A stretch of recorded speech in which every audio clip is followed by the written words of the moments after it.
Hi, everyone. Today we are here to talk about implementing inclusion in your workspace.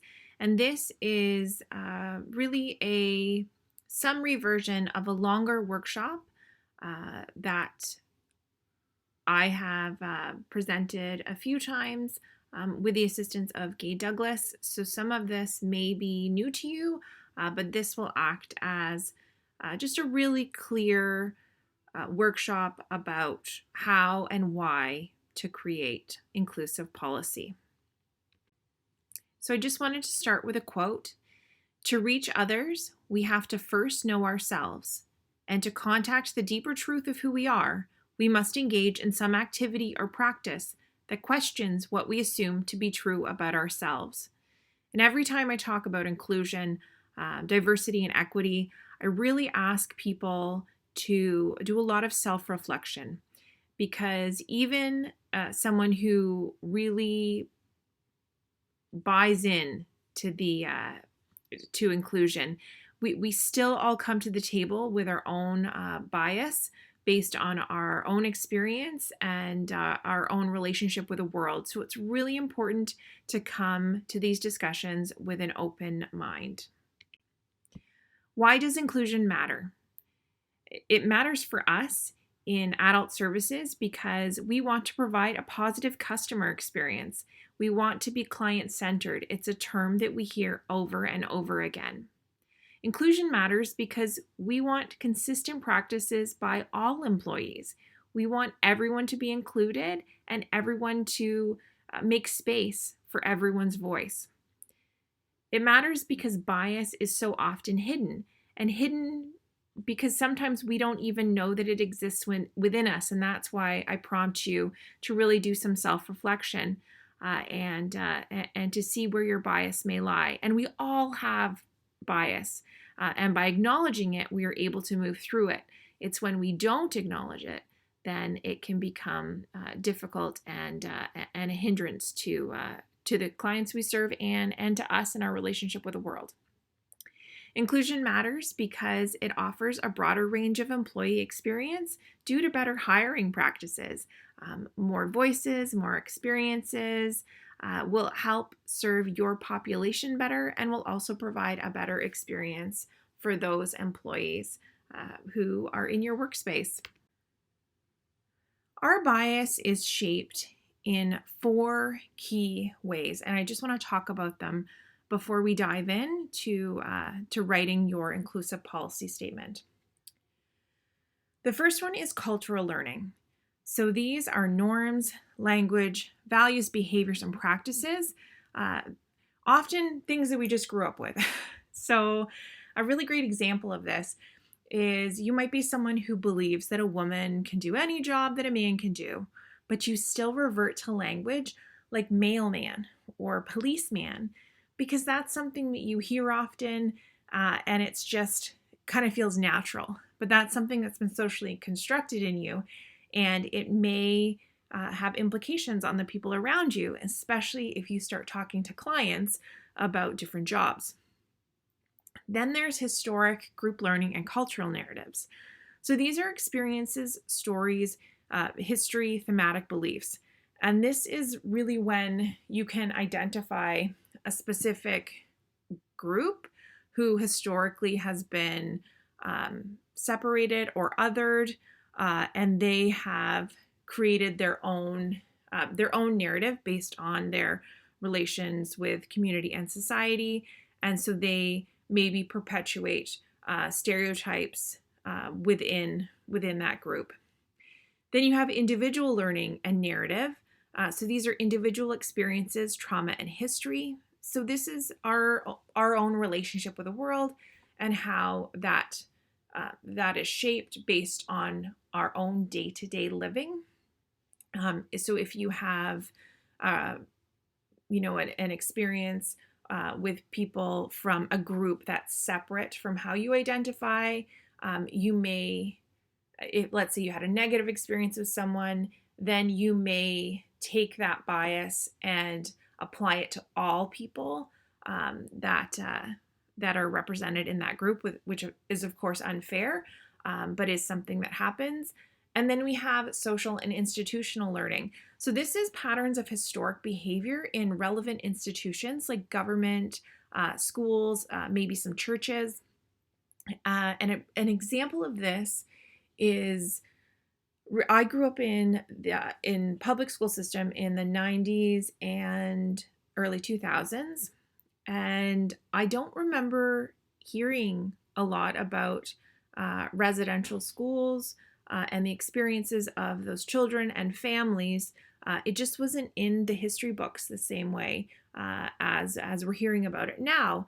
And of course, that institutional learning, it shapes the way that you see different peoples, and it really, perpetuated the myth that the relationship was really a positive relationship between the settlers and the indigenous peoples. Maybe in later high school there was a little bit talk about some of the negatives, but it didn't showcase the real truth of the experience. And I'm happy to say I believe that most of our social and institutional spaces now in Canada are acknowledging that in the spirit of truth and reconciliation, the horrors that did exist.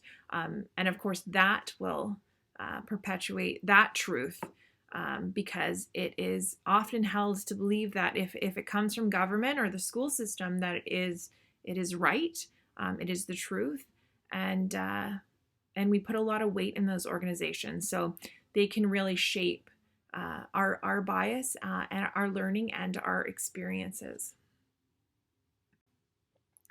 So let's talk about service. So general service tips. First, when you have a client come to you, you're going to think of them first. So where do they come from, and what is their experience? You're really putting yourself in their shoes. Ask. When you don't know something, ask. And this can be related. Gender is a really good piece of this right now that we are trying to deliver well through service. So if you don't know how someone wants to be identified, you ask them. Develop the capacity to use a flashlight on yourself so that you help identify the bias. And that's what I've been talking about since the beginning. And then use it to act appropriately on it. So, if you identify that you do have a bias because of your experience, just by being aware of that might allow you to push through and treat everyone the way that they deserve to be treated. Understand and redirect beliefs. Don't try to suppress them. So that's about the flashlight as well. So reflecting, saying, where do these come from and how can I reshape them, rather than trying to pretend that they don't exist in ourselves. Explore awkwardness or discomfort by asking ourselves, what is triggering me in any particular situation? And a good example of this is, for me, I recently was working with a group who was delivering a land acknowledgement, and they identified as white, and they were very concerned about messing up the Indigenous words to identify those groups that were part of those treaties. And I really encourage them to get in the awkwardness, because by trying, acknowledging the discomfort, but still moving forward, that's the best way to handle to be inclusive and to handle the situation. And create opportunities for positive exposure. So if you're not hearing a lot of voices that don't reflect your own experience, seek them out. That can be through Instagram, through Facebook. Those are great ways to hear different voices, different authors, different books. There's a lot of great books out there with diverse voices that are on the bestsellers list. And also inviting them into your spaces, reaching out to groups and saying, hey, can you come talk to the staff at our location? Why have inclusive policies? Because the measure of whether a policy is inclusive is its outcome. So a policy is implemented as it's intended It generates an environment where no one is excluded, marginalized, treated unfairly, or has difficult accessing resources, responsibilities, opportunities, or benefits. So, what's an inclusion policy or statement? This is a strong statement that's made specifically to the public that showcases your organizational values and how they relate to DEI or diversity, equity, and inclusion. So, it's about creating a statement that has collaborative input. You want to get everybody involved. You can't promote inclusion if you don't include everyone. So the inclusion policy statement is a great opportunity to be able to include different people in its development. And then once you have it, you can use it to test other policies to say, hey, is this policy inclusive? Are we hearing all the voices that we need to? Or do we need to maybe adapt that policy to be more in line with our inclusion policy and the values of this organization? So I just wanted to show you two really cool public inclusion statements. Diversity and inclusion, our foundation for innovation. At Comcast NBC Universal, diversity and inclusion are part of our DNA. Together, we continue to build an inclusive culture that encourages, supports, and celebrates the diverse voices of our employees.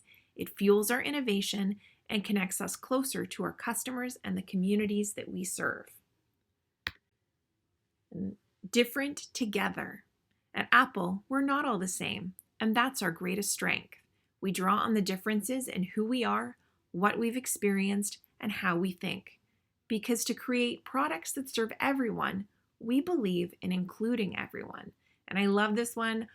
Such a good public statement. I feel like it gives me goosebumps every time I read it, and I've read it a lot. So the one thing sometimes when we think about writing policy, it's not that exciting. It doesn't evoke an emotion in us, but I think a strong inclusion statement, it will draw on our emotional heartstrings and really, give us a cause, wanting to be inclusive, having an inclusive workspace where everyone is welcome. So how are you going to develop your inclusion policy? First, you're going to think about principles of inclusion. So these are access. So that's who is accessing your service, who is able to access your service, who is not able to access your service. Participation. So who's participating in your service and who is not. And that can be very much related to access. And support. What support are you offering people to access and participate in your service? And how might you change and reshape that to be more inclusive? So you're going to think about these principles as you write your inclusion statement. You're going to reflect on your organization's mission, vision, and values. Hopefully, these are things that you have. Because everyone's involved in writing and implementing your policy, get their input at the beginning. So you want to get all the information before you write your policy. And we can include staff, clients, your board of directors, other community stakeholders and members, and also clients, the people that I already said that, and everyone who is involved in the process of your day-to-day operations.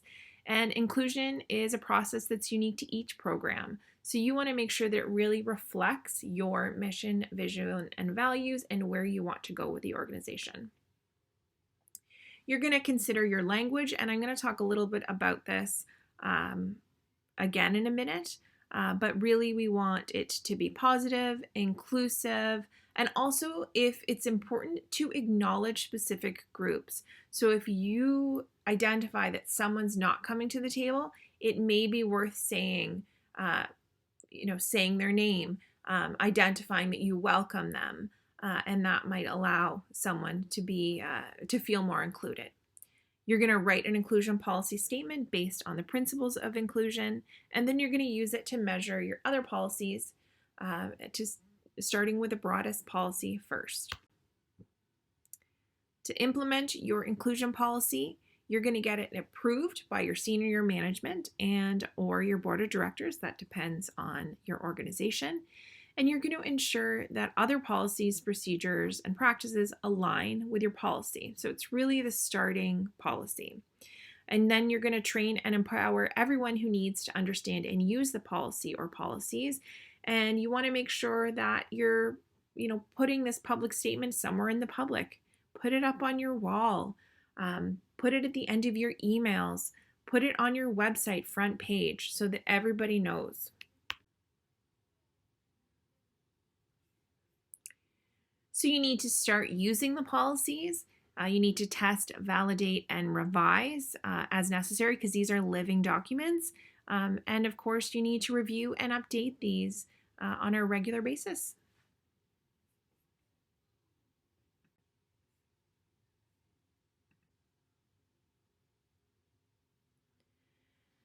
Example of the impact of short sentences. Before, inclusion is how we unleash the power of diversity. We strive each day to foster a sense of belonging and empowerment in our diverse workplace, create relevant marketing for our diverse customers, listen before engaging in our diverse communities, and work as a team alongside our diverse suppliers. Woo, I need to catch a breath.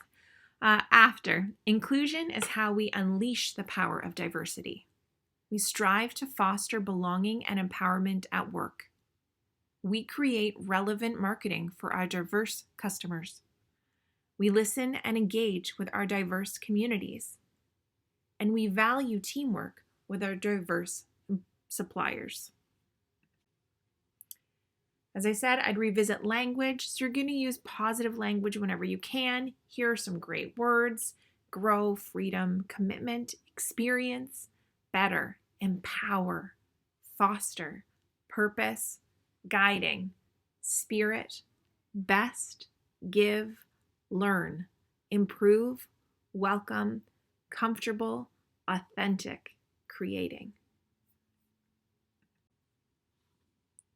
As I said before, you're going to use your inclusion statement after you've created it to measure other policies. These can be human resources, communications, board governance, telework agreements, and inclusion statements allow us to think about possibilities that can benefit all staff and all clients and all people that are involved in your program. If you want to learn more and you're interested in the longer workshop, please reach out to me or Literacy Link Niagara. Thanks and have a great day.